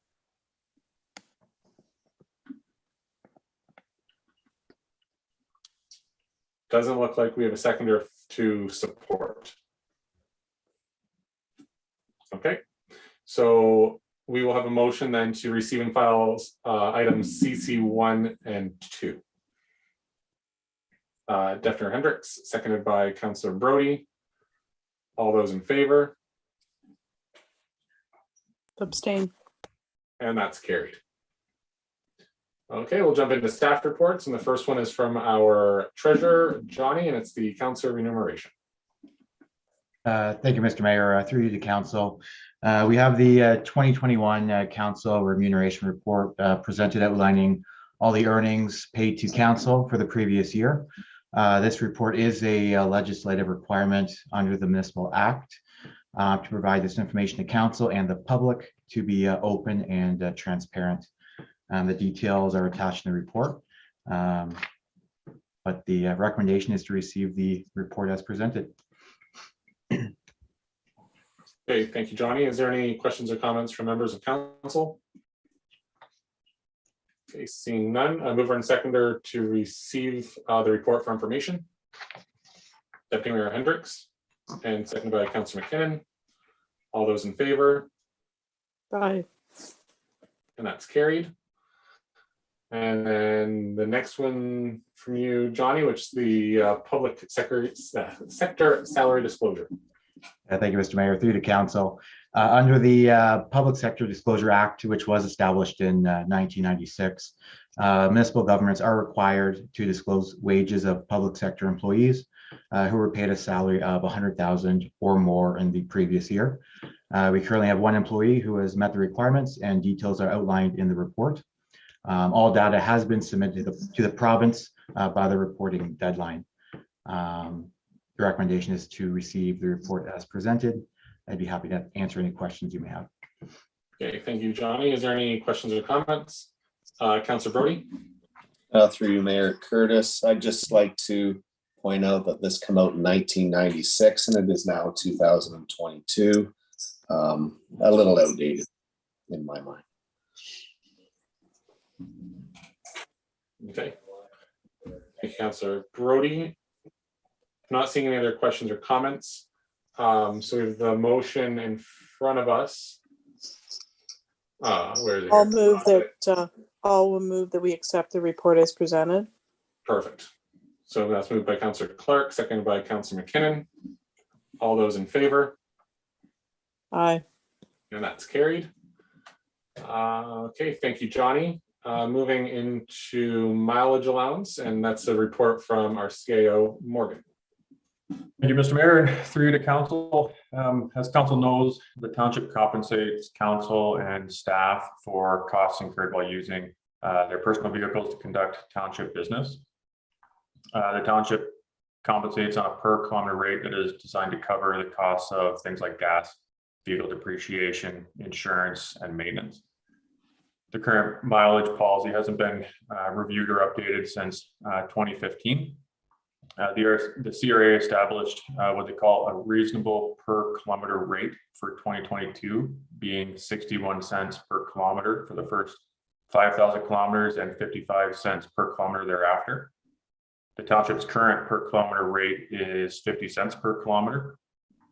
To ensure council and staff are compensated appropriately for the use of their personal vehicles for work-related activities, staff are recommending that we align annually with the CRA reasonable per kilometer rate on a go-forward basis. As the pandemic has had a significant impact on the amount of mileage accumulated by both council and staff, financial analysis averaging out the last 3 years was used to show a potential impact of about $600 to make the move from 50 cents per kilometer to 61 cents per kilometer. At this time, happy to take any questions from council. Otherwise, kindly request that council approve the recommendation in the report. Okay, thank you, Morgan. Is there any questions or comments from members of council? Seeing none, so the recommendation in front of us that Morgan just stated, mover and seconder. Okay, moved by Councillor Brody, seconded by Deputy Mayor Hendricks. All those in favor? Aye. Okay, and that's carried. The next report is the pre-budget approval for a commercial lawnmower, and that's from our Public Works Manager, Coulter Cahill. Coulter. Thank you, Mayor Smith. In 2021, the township decided to make major improvements to the Kerwood Park. This project has been phased in over 2 years to ensure the park was still usable during construction and to leverage additional funding opportunities. Phase 1, as we know, is 98% completed. In phase 2, the township will be considering upgrades to amenities such as ball diamonds, dugouts, fencing, lighting, bleachers, a paved parking lot, an outdoor ice rink, and landscaping.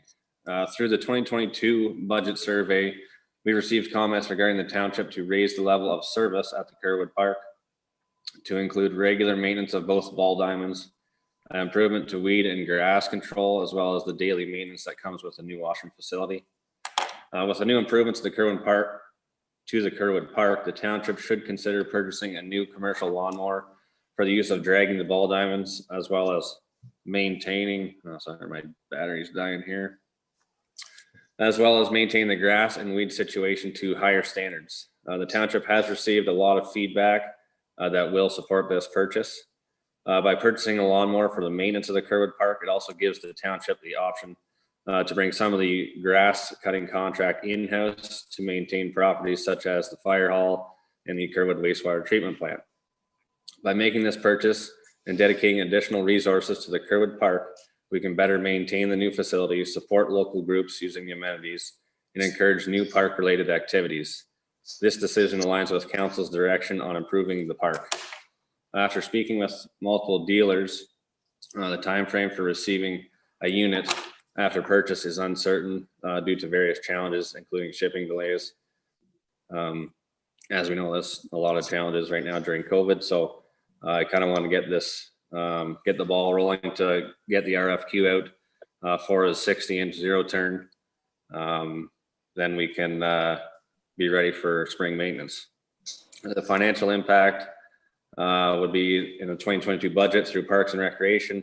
There's $18,000 allocated to the purchase of a new 60-inch commercial zero-turn lawnmower to be used for maintenance at the Kerwood Park. I will open it up for any questions from council. Okay, thank you, Coulter. Is there any questions or comments? Councilor Brody? Through Mayor Curtis. So Coulter, you're very confident you got enough staff to do this. Is there any thought? So we still have the township office that'll have to be cut, and is that still going to go out on a tender with the rest of the remaining properties? I guess another question: do we have a trailer already that can accommodate to move this thing around if we need to? And then I have one other last question was, the ballpark's pretty good size across. Like, could you even see if a 72-inch commercial comes in at the at the budgeted amount possibly? Like, can you check that out too when you ask for a 60, just in case? Might not be that much more. Yeah, through Mayor Smith to Councilor Brody. Definitely, we look to hopefully bring most of the grass cutting in-house. We still do have 2 years left in the contract. So it's just kind of a trial run. Obviously, we need something to drag the ball diamonds with. So we figured, why not make the step up and try and maintain a few of those properties in the area. We don't have a trailer at this particular time, but if everything goes well, and we do get to bring it in-house, that would be a purchase maybe 2 years down the road from now. And as for the 72-inch, that is something I can look into. I know we stuck with the 60-inch just in case we do get into some of the cemeteries. We have 8 or 9 cemeteries we do maintain. Okay. And it is a little tough with a 72-inch. That's why we went with the 60, but it is something I can definitely look into for sure. All right, no, fair enough. That's good. Okay, Councilor McKinnon? Through you, Mayor Curtis, to Coulter. Coulter, would it be beneficial to look at leasing as opposed to purchasing? That way we can keep our equipment released every 3 years. Might be a cost savings, I'm not sure. And I wondered, would a summer student be assigned the duties for the grass cutting and maintenance of the park? As of right now, I don't know about the leasing situation. I can look into that. Betty and McKinnon. As for the summer student, that is definitely something that we'd like to bring on in the future. Right now, we have one designated, obviously, for the office. We had one last year as well, so it's something that we do look forward to, because there will be quite a bit of maintenance with the new facility, washrooms, dragon ball diamonds, etc. So it is something that we have talked about quite a bit. Good. Thank you, Coulter. Okay, is there any other questions or comments? Okay, seeing none. So we have the recommendation in front of us that council approve the pre-budget purchase of a new commercial lawnmower in the amount of $18,000. Mover and seconder. Councilor Brody, seconded by Deputy Mayor Hendricks. All those in favor? Aye. Okay, and that's carried. Okay, thank you, Coulter. The next staff report is from our CEO Morgan, and that is our official plan amendment OPA number 13, an update. Okay, thank you, Mr. Mayor, and through you to council. This is a fairly big report, a lot of moving parts over quite some time. So I'll just start by giving you some background and an update on each task, and then a quick summary and some discussion. So as council knows, Adelaide Metcalfe approved OPA number 13 and zoning bylaw amendment Z02-2020 regarding a property municipally known as 1425 Melwood Drive. Township staff put together an official plan amendment. I just got a note on my computer that my internet's unstable. Am I clear? Yep. Yeah, you're good. Yeah. Okay. All right. So township staff put together the official plan amendment package for county council's consideration. County council deferred their decision as they were seeking more information or mitigations to help alleviate potential issues resulting from rural event venues.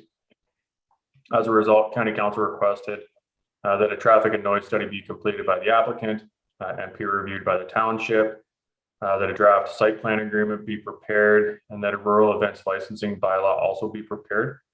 So as outlined in the report, a number of these items have been completed. The peer reviews of the traffic and noise studies will be used to help inform site plan control.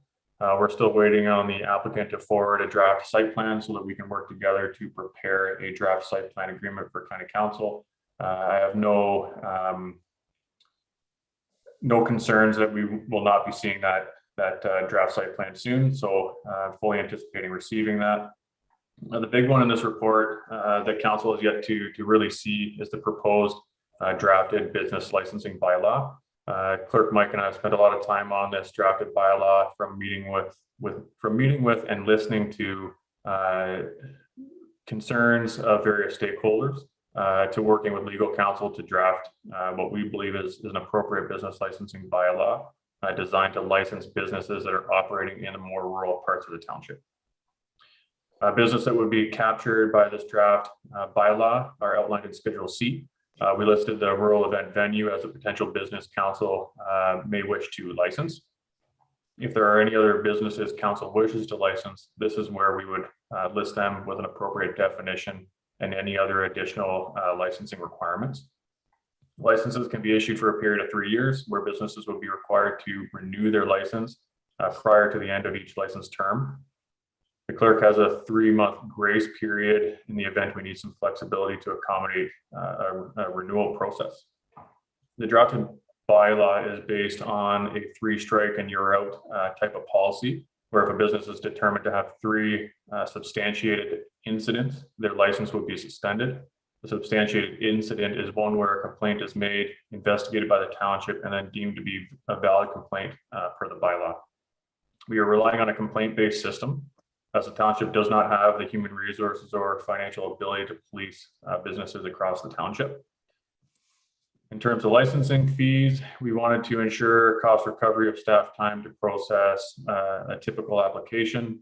Any costs associated with inspections or additional requirements during the review process would be placed on the applicant. These fees can be found under Schedule A of the proposed drafted bylaw. I wanted to put this bylaw in front of council for your consideration without a recommendation to approve at this time, as this is a fairly significant bylaw for the township.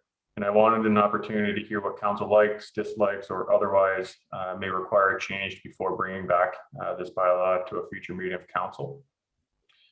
From an administrative perspective, this bylaw is going to place new resource pressures on a small staff team, as we will need to implement, administer, and monitor the bylaw, including a transition phase to review, onboard, or notify and license potential businesses that may be captured in this bylaw.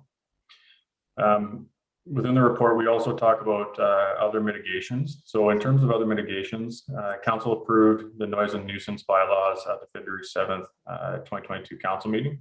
As many of the concerns we've heard around incompatibility of rural event venues or other rural businesses relate to unwanted noise and nuisances on surrounding areas.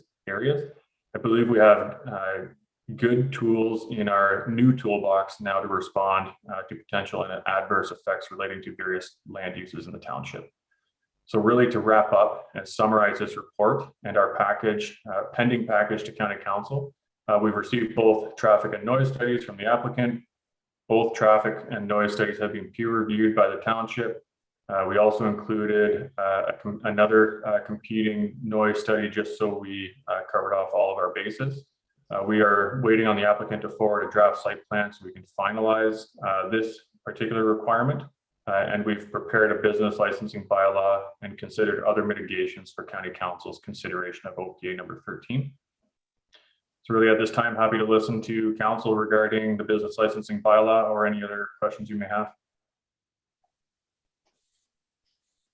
Okay, thank you, Morgan, for the update. Before I hand it off to comments from members of council, I just wanted to say a few words in regards to OPA 13 and just the bylaw that staff has taken the time to create. So County Council, there's a lot of discussion in regards to this amendment to our official plan with noise and traffic and a long discussion, and I hope everybody took the time to watch that video to see how what all we discussed at County Council in regards to this. At the time, we were really, I was the one that brought forward the idea of the licensing bylaw, and that's why that motion is in there like that. And the idea behind it at the time was the licensing bylaw allows the municipality, if we wanted to limit the amount of events at a venue, and that would allow for business to continue and also for the community and the neighbors to also have a break from noise and traffic and everything else.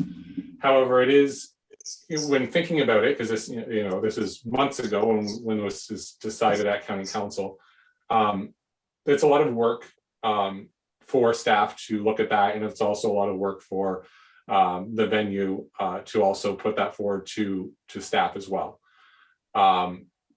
And obviously, reading through the bylaw, that's also the direction that our staff didn't go through it as well. But the intent, really, from looking at it, is that it would limit the amount of events happening to really make it so then we're supporting businesses, so then they can continue on with also supporting the community and making sure that there isn't really ongoing issues for noise and traffic and those types of things. However, we have already approved a noise and nuisance bylaw, or a noise bylaw and a nuisance bylaw at the township. And really looking at the bylaw, I feel that I think it's a good bylaw, but really we're not looking at it and thinking about moving forward. I really don't think it's appropriate to move forward with the businessing license bylaw. And the reason for that is because it's just it's a license to run a business, and then you have a 3-strike policy if something was to happen, but we have these other bylaws that they have to conform to. So realistically, it would be nice if if they're conforming to that 3-strike system.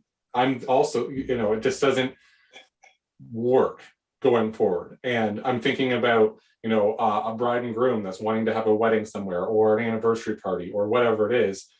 How is that going to work going forward? I don't believe that our council is going to revoke a license if that's the case. And it's also going to stop other possible business ventures in the municipality of a venue seeing this, because why spend hundreds of thousands of dollars on an event venue in Adelaide Metcalfe if the council of the day can just remove the license? It just doesn't make sense to me to have this bylaw, the licensing bylaw as it is. I think at the time, when thinking about it from supporting a business and supporting the community, of limiting the amount of events, that makes sense. But going forward, we do have the noise bylaw, we have the nuisance bylaw, and the benefit is that the motion from County Council is that we prepare the rural events licensing bylaw, which staff has done, and we can check that off the list. And depending on what the discussion here is at council, my thought is, sitting at County Council when this comes back up, that I'll be supporting that we move forward without this bylaw, because it's another layer that should not be there. So I just want to make those comments out there and have them clear, well, somewhat clear, to before council makes any remarks. Councilor Brody. Through you, Mayor Smith. Yeah, I'm in agreement with pretty well everything that you've stated. You know, I got a couple notes here. One thing Morgan stated is, you know, if we don't have the resources or the measures to even enforce any such a bylaw, how can we even put one in if we can't even support it internally? I find this is just a huge overlap of all the rules that are in place already. We have a nuisance bylaw, we have a noise bylaw. These events places, and there's all kinds of them across the province, all over. They have things that they have to address to. You know, they can lose their liquor license if things aren't done correctly. So adding another layer of this is just repetitive stuff. You know, how can we sit here as a council and restrict any business on how they want to operate and how many times they can operate? Like that's just not anything that I can support of any kind. You know, and yeah, just this whole bylaw thing I don't like, and there's no way I can support it. Okay, Councilor McKinnon. Basically, I'm in agreement with yourself, Mayor Curtis, and Councillor Brody.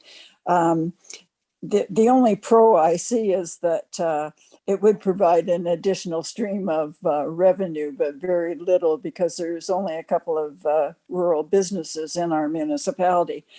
But I'm thinking that if we are passing this bylaw to protect the public health and safety and maintaining order in the municipality, doesn't the zoning, the noise, and the nuisance bylaws do that job? And I feel staff have done an excellent job on trying to address all the matters that were of concerns to our ratepayers. And this is a very comprehensive bylaw, but I wonder how we move forward on the matter. I don't think we're proposing to license all businesses in the municipality, are we?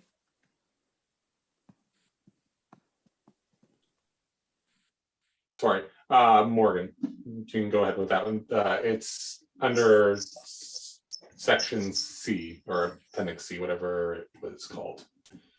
Yeah, the aim of the bylaw was not really to focus on the commercial corridor, for example, because there's commercial activity occurring there. There's noise associated with commercial activity. Let the noise occur, I guess. What we were mainly aiming at were rural businesses that compete with other reasons why folks would live in rural Ontario, for example.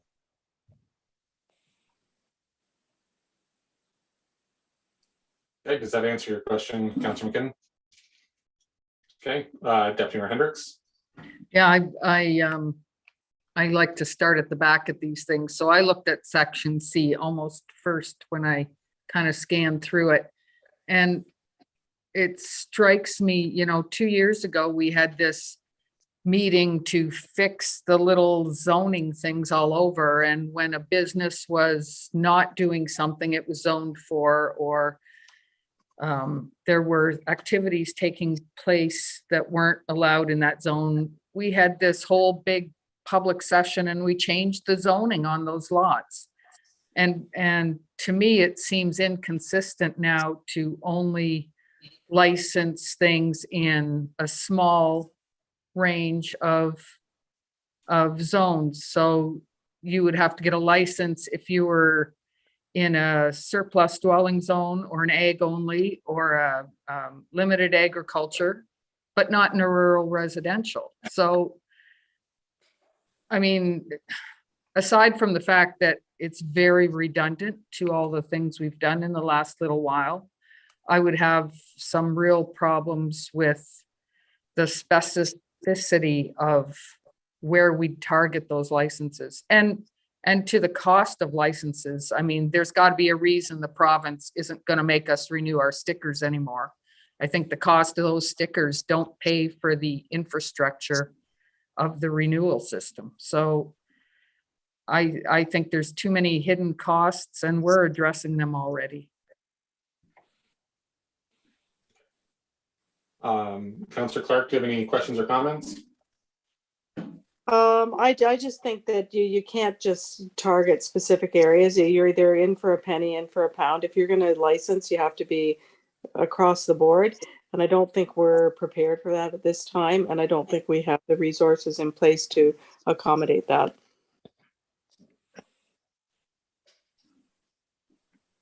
All right. Is there any other discussion at all? So it looks like Morgan will be, or Mike, I'm not sure who it would be. Are we sending the information off to the Director of Planning at the county to then have this then ready to go once the site plan is received?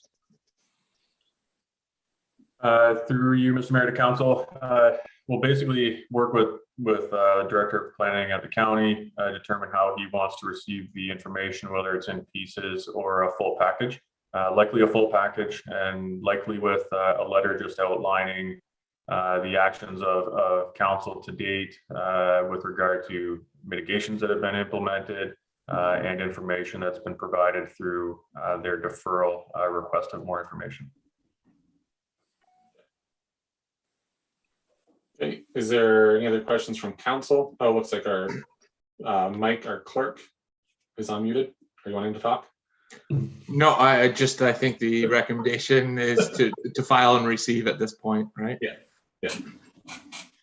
All right, so the recommendation in front of us is that council receive the report as information, and further that council consider the attached business licensing bylaw and direct the CAO to make any necessary amendments, which there aren't any, and further the CAO present the amended business licensing bylaw at the March 17th, 2022 council meeting. That's the recommendation. How would we be able to just not do the and further that, and we'll see how it goes at county council? Morgan? Yeah, I think so. Gonna rely on the clerk there, but if council just passes a motion to accept the report as information, then what I'll do is take general direction from council, put the package together, send it to the county once it's complete, or in any form that the Director of Planning would like to receive it in, and we'll just keep walking forward. Perfect. Okay, so mover and seconder for the updated recommendation. Just one question. So yeah, the bottom that we're not going to bring this back on March 7th. This is just going to get information, right? Correct. That's right. Yeah. Okay, moved by Councillor Brody, second by Councillor McKinnon. Any further discussion? All those in favor? Aye. And that's carried. All righty. So with that, we have our closed session that's up next. So we need to have a motion from council that council adjourn to a closed session at 8:59 p.m. pursuant to section 239(2) of the Municipal Act 2001 as amended to discuss the following, which is under section B, personnel matters about an identifiable individual, including municipal or local board employees, And this is a human resources update pre-budget considerations. So mover and seconder to go into closed. Okay, Councilor McKinnon, Councilor Brody, all those in favor? Aye. And that's carried, and we will see everybody back soon.